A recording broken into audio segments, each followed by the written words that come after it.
bien, nous voilà dans la 5e série pour les ouvertures de bassin. L'important ici va être de donner de l'espace dans l'articulation de la hanche, notamment ce qu'on appelle la coxo-fémorale. On va commencer en Sukhasana, je vous montre. Il faudra descendre de la brique, sauf pour les personnes très très raides, mais en général on descend de la brique. Donc pas besoin de brique, je me mets de profil. Vous mettez bien un talon sous chaque genou, vous écartez bien vos tibias du pubis, vous étirez la peau des fessiers. Inspirez, montez les deux bras. Expirez, allez vers l'avant. Arrêtez-vous à un moment donné et passez vos pouces dans les aines pour allonger le dos à partir du sacrum. Puis quand vous êtes suffisamment en avant, posez les mains en avant, regardez toujours vers l'avant. Et là, vous allez sentir vos sciatiques, c'est évident. La poitrine essaye d'aller le plus loin possible en avant des tibias.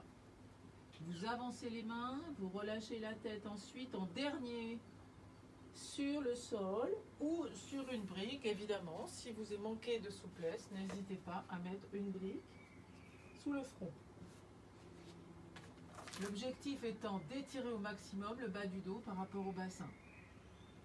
La position en Sukhasana vous permet de bien comprendre où vous en êtes de vos nerfs sciatiques, de vos espaces sciatiques. Et ensuite, changement de jambe. Vous faites toujours les deux côtés. Maintenant, je vous propose un travail en torsion. L'idée, c'est de monter vos deux bras, idem. Vous tournez d'un côté vers la cuisse droite, par exemple. Vous tournez bien votre nombril vers la cuisse droite. Vous allongez les deux bras. Vous ne soulevez pas la fesse opposée. Vous voyez, vous ne devez pas soulever.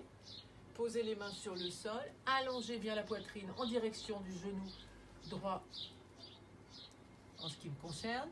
Et vous avancez les mains de plus en plus. Puis inspirez, revenez. Vous faites la même chose à gauche. Et ensuite, vous changez de Sukhasana et vous refaites droite et gauche ou gauche et droite. Idem ici. Expirez, tournez bien le nombril vers la cuisse. Allongez les deux bras. Posez les deux mains en avant du genou. Tournez bien le rein. Allongez bien le bas du dos. Si vous avez tendance à arrondir beaucoup trop tôt, évidemment, pour ces personnes-là, vous mettez des bouquins, même une chaise, et vous vous étirez comme ceci. L'important est de tourner toute la colonne vertébrale face à la cuisse qui est en diagonale. Enfin, pour terminer dans cette section d'ouverture de bassin, il y a une dernière chose que je voudrais vous montrer, c'est celle-ci. Inspirez, montez le bras opposé à la cuisse du côté je vais tourner. Expirez, allongez le bras comme si vous alliez serrer la main de quelqu'un. Puis pliez le coude en avant de la cuisse. Étirez la tête en arrière de la main et pivotez. Et là, vous sentez encore plus la torsion du rein. Vous restez le temps de 6 respirations, par exemple. Idem de l'autre côté, vous changerez également le Sukhasana, ça fait donc 4 postures à chaque fois.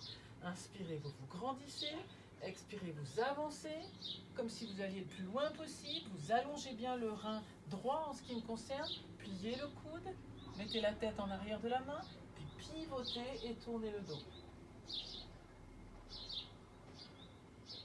Puis inspirez, revenez. Donc pareil, chaque posture entre 4 et 6 respirations profondes, en prenant soin d'avoir le dos complètement droit.